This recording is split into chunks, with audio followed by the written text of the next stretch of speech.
A continuación, Vida y Tecnología. Clasificación A. Apto para todo público.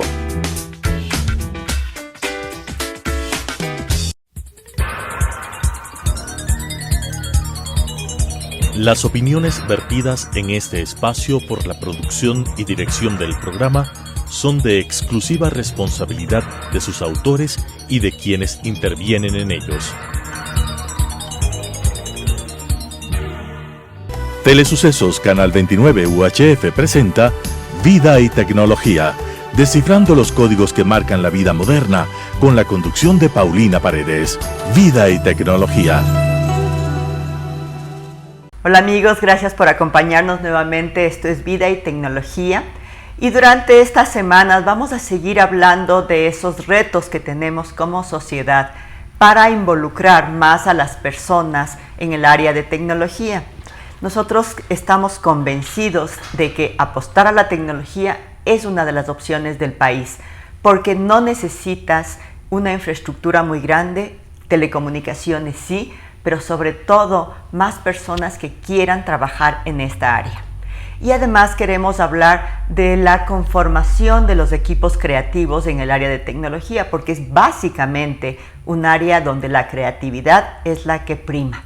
Y esta vez contamos con la presencia de María Gabriela López. Ella es una profesional en el área de tecnología que tiene mucha experiencia a pesar de su juventud, precisamente involucrada en compañías de tecnología, dando servicios de tecnología y pensando hacia dónde podría ir la tecnología en el Ecuador. Muchas gracias, Gaby, por estar con nosotros y quisiéramos que nos cuentes desde el inicio, ¿cuándo, cómo y por dónde empezaste a pensar que la tecnología podría ser una opción de carrera? Hola Pauli, gracias por la invitación, buenos días con todos. La tecnología es una rama muy amplia que permite a todas las personas desarrollarnos de una manera muy generosa en torno al conocimiento.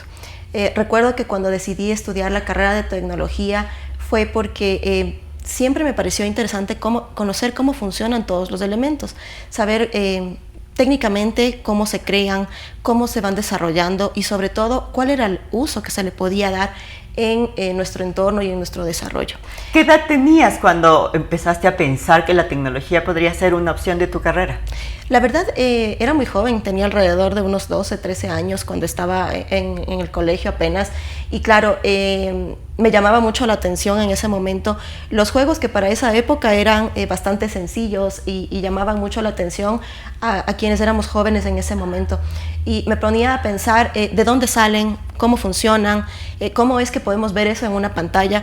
Recuerdo que en esa época estaba en pleno auge la aparición de las computadoras ya un poco más amigables, no solamente con una pantalla y un código que era muy extraño para ser utilizado. Y claro, cuando empecé a ver este tema de juegos, luego empezó a aparecer ya las hojas parecidas al Excel, donde uno podía hacer cálculos y como a mí siempre me gustó la matemática y todo lo que era física, pues me llamó muchísimo la atención. Luego decidí, antes de graduarme, que estudiaría una carrera técnica, siempre orientada a lo que era el software, porque era lo que más me llamaba la atención. Y empecé a buscar y a entender qué opciones existían aquí en el Ecuador. En esa época era un poco limitado, estaba orientado básicamente a las politécnicas, donde era la opción factible para estudiar. Y la palabra politécnica siempre genera cierta reacción.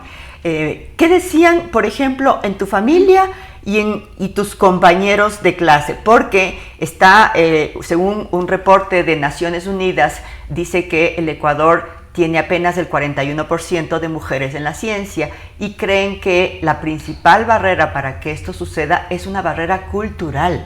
Ni siquiera es una barrera de acceso a tecnología, es una barrera de mentalidad. ¿Cómo sentiste tú eso?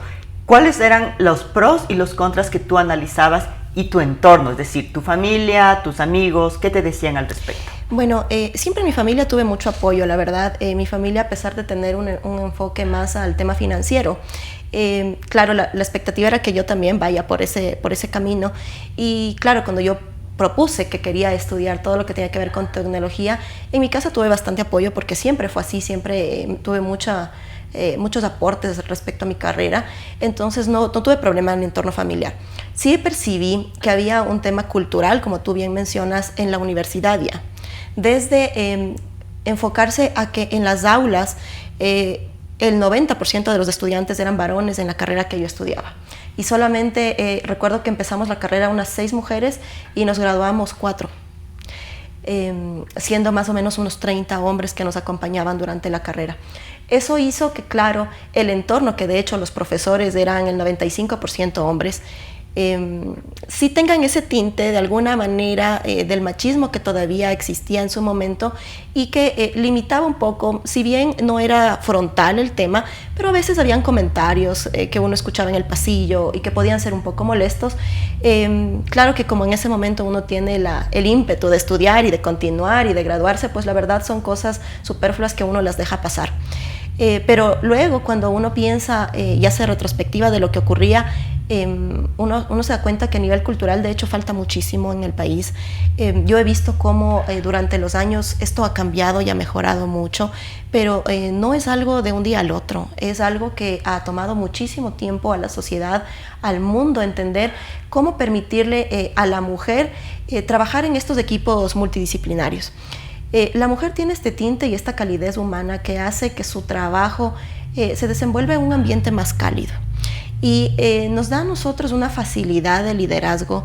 En mi experiencia he tenido el gusto de trabajar con grandes equipos mixtos y también en su gran mayoría a veces de hombres, y eso hace que nosotros a nivel psicológico también entendamos cuáles son las habilidades blandas necesarias para poder dirigirlos, para poder trabajar con ellos, para obtener los resultados esperados, y sobre todo que los equipos de trabajo no es el resultado del líder, sino es el resultado del esfuerzo de cada uno de ellos. Este es uno de los factores que es determinante a la hora de trabajar en el área de tecnología.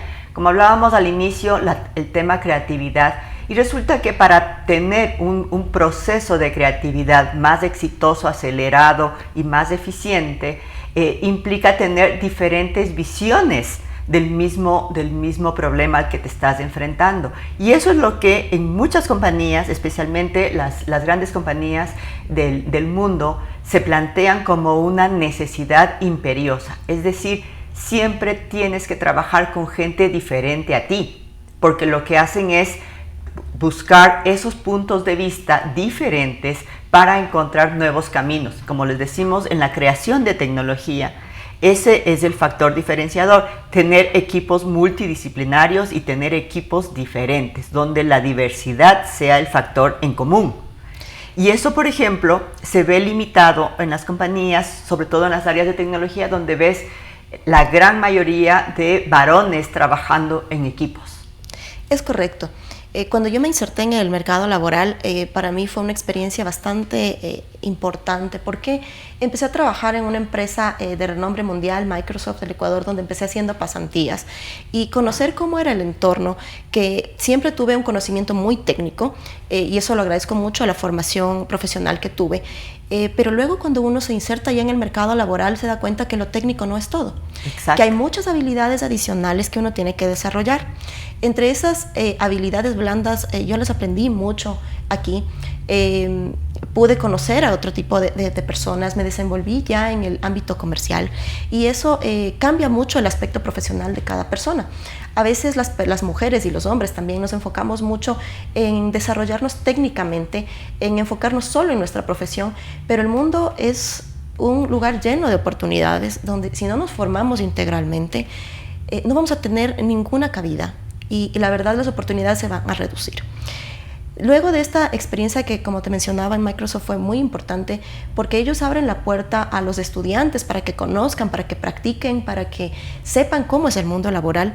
Después de unos años yo ya me pude insertar también en el mercado y en la banca, en el sistema financiero. Y el sistema financiero más la tecnología es un entorno aún más masculino. Yo encontraba que en los cargos directivos siempre estaban hombres, en los altos niveles siempre estaban hombres, y era muy difícil que una mujer logre un ascenso o logre una ubicación en este tipo de posiciones. Significaba que tenemos que esforzarnos más, significa que tenemos que estudiar. Pero también significa que tenemos que jugar un papel como sociedad diferente. Es correcto. Es decir, que no se vea como normal un espacio así como tú dices, restrictivo para uno u otro sexo, y que además empecemos a pensar qué podemos hacer para cambiar. Tú hablabas hace un momento de que el mundo laboral y el mundo es diferente. Y eso es una de las cosas que una carrera de tecnología te abre las puertas al mundo, porque si tú quieres crear algo, tienes que pensar en los mercados mundiales. Y no es necesario abrir oficinas en cada país del mundo en este momento. Ahí es donde te pregunto a ti, ¿cómo ves esta oportunidad de generar un país donde la tecnología sea una de las industrias a la que haya que apostar? Sobre todo porque en el mundo hace falta personas del mundo de tecnología, personas con habilidades de tecnología y más mujeres en el mundo de tecnología. Entonces eres mujer en el mundo de tecnología, tienes más puertas en el mundo. ¿Cómo es correcto? Eso?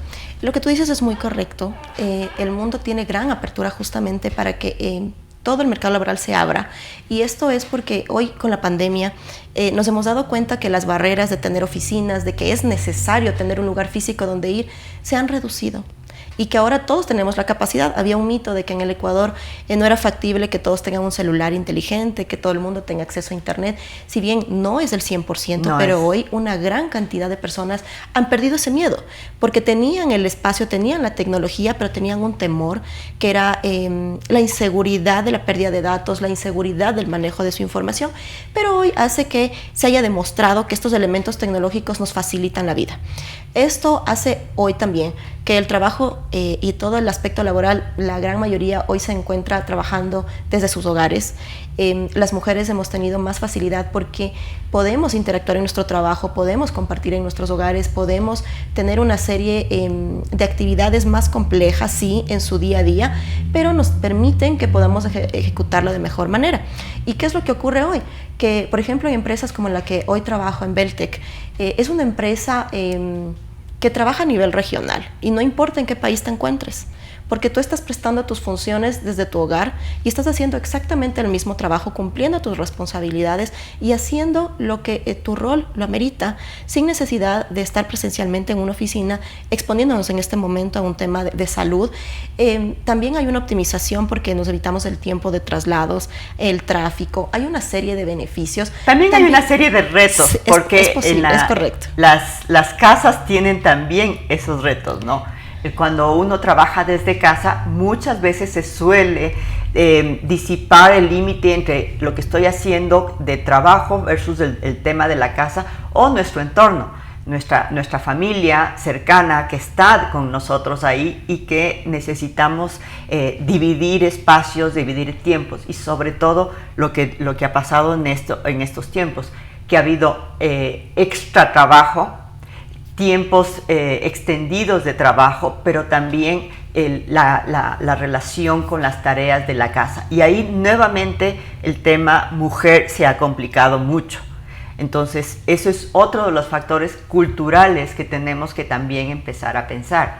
Somos trabajadores iguales, hombres y mujeres, y por lo tanto el respeto al tiempo, a las tareas y a la división de funciones debería ser otra de las prioridades como familias. Y ahí te quería preguntar, tus compañeros de trabajo, ¿qué dicen respecto a esta experiencia en pandemia? Sabemos que una empresa de tecnología que da servicios de manera regional tiene otros parámetros de evaluación de sus colaboradores, probablemente sea por objetivos, pero estas experiencias se han comentado dentro de los entornos del trabajo. ¿Qué ha pasado? Sí, por supuesto. Al inicio de la pandemia todo fue muy confuso, era pasar de un esquema totalmente presencial a un esquema de teletrabajo que obliga tanto a colaboradores como a las empresas a establecer reglamentos. Y estos reglamentos en muchas de las empresas se fueron construyendo con el tiempo, no fue inmediato.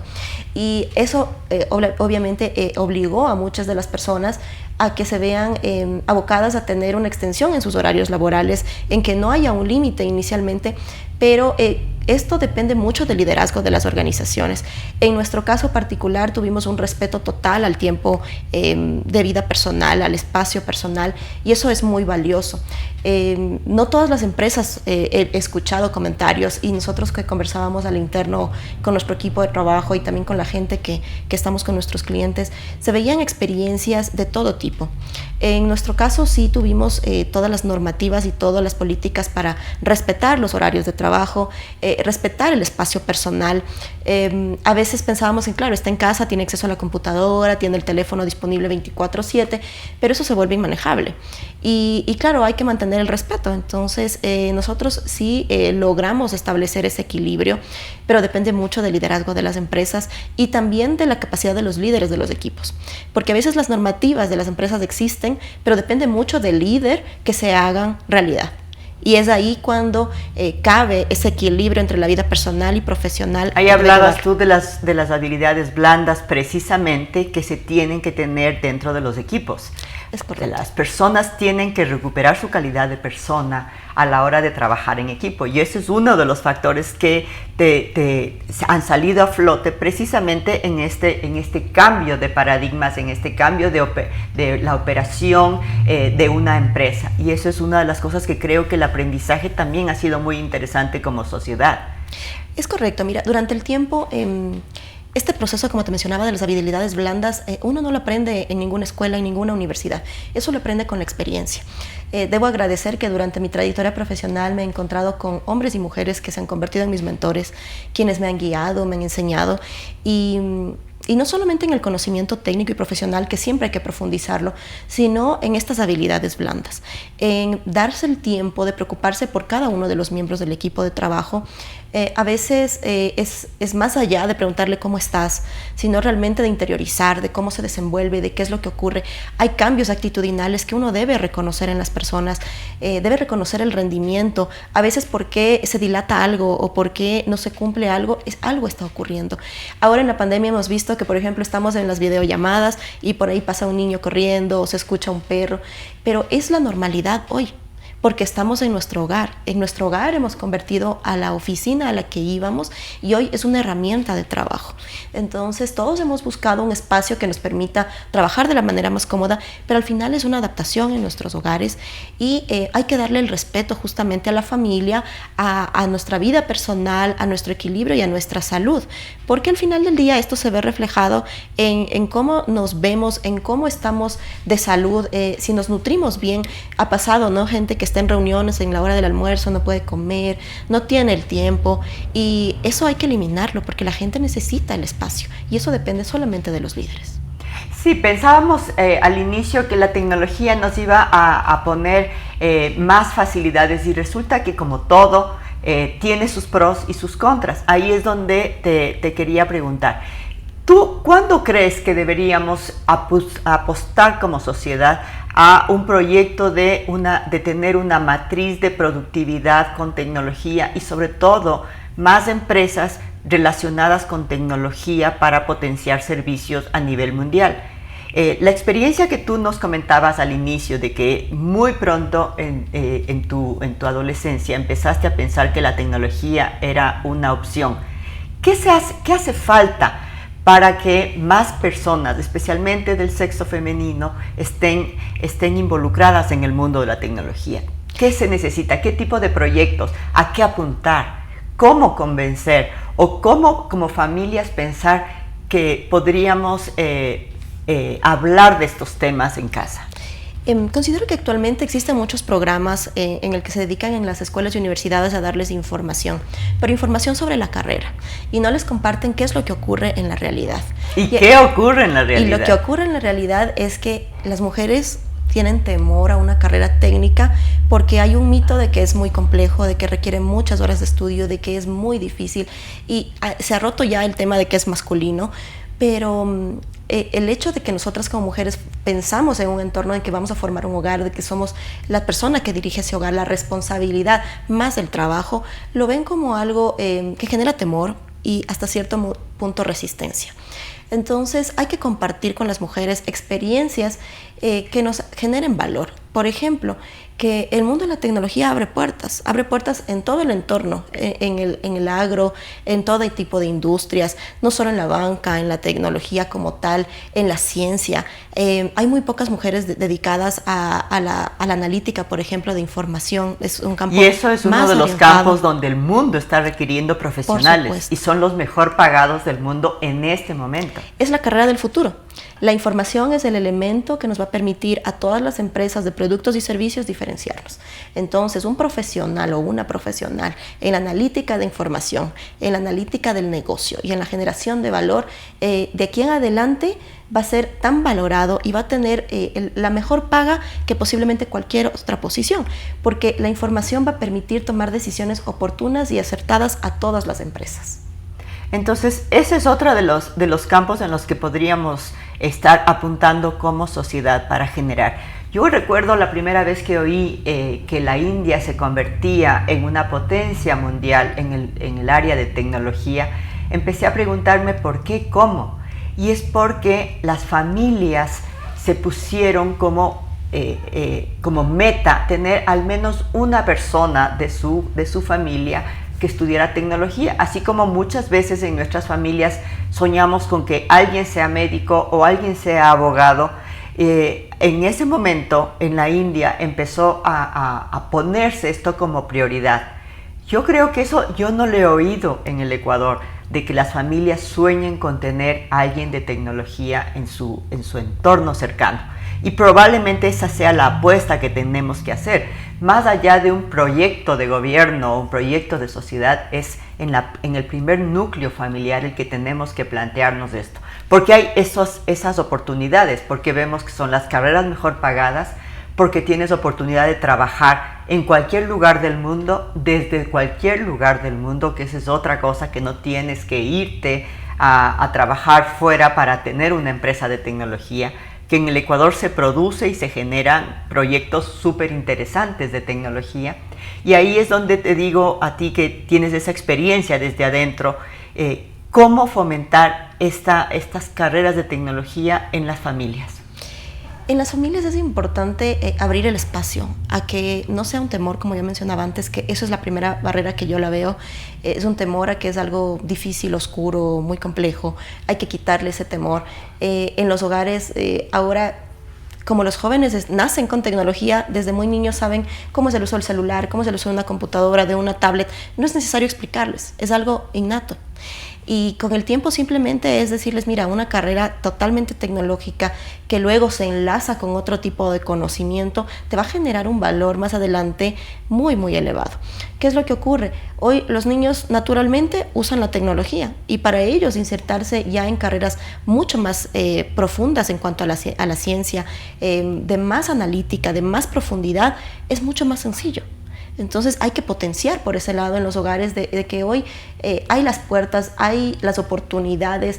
Las universidades hoy con el tema del estudio online, pues facilitan incluso el estudiar desde aquí de Ecuador, puede estudiar en Inglaterra, en China, en cualquier parte. Entonces el conocimiento está de la mano. Las universidades hoy becan a los mejores estudiantes, les dan oportunidades. Escuchaba de unos casos de unos ingenieros ecuatorianos que ahora son ingenieros de la NASA. Cosas que hace unos 10, 15 años eran impensables. Si alguien quería estudiar algo así, tal vez le decían, no, sigue soñando y estudia otra cosa. Muchos hogares, como tú bien dices, se orientaban a las carreras tradicionales, que la medicina, que un abogado, y se olvidaron tal vez de generar que está el valor. Bien, pero los médicos supuesto. Ahora tienen que saber programar y los abogados también tienen que saber programar y los comunicadores tienen que saber programar. Es decir, la programación, que es la base del desarrollo de software, por ejemplo, es un factor importantísimo para cualquier carrera y ahí es donde nos volvemos a plantear lo mismo. O sea, ¿quieres seguir medicina? Listo, piensa que además deberías estudiar o saber por lo menos los principios que hay detrás de un código de un programa de computación. Por supuesto, hoy en toda carrera está atado un sistema de software como elemento complementario. Hoy es como saber leer o escribir, el usar un sistema, y eso es una facilidad y una bondad de la generación actual para el futuro. Te agradecemos muchísimo, María Gabriela, por estar con nosotros y por comentarnos cómo es el mundo de tecnología al interno. Y les invitamos también a ustedes a pensarlo y a pensar en su entorno cercano, familiar, quién podría seguir estas carreras, porque hay mucho potencial en el Ecuador y además te permiten abrir las puertas de cualquier lugar del mundo a tu carrera. Muchísimas gracias nuevamente. Esto es Vida y Tecnología y nos vemos en una próxima oportunidad. Muchísimas gracias. Las opiniones vertidas en este espacio por la producción y dirección del programa son de exclusiva responsabilidad de sus autores y de quienes intervienen en ellos.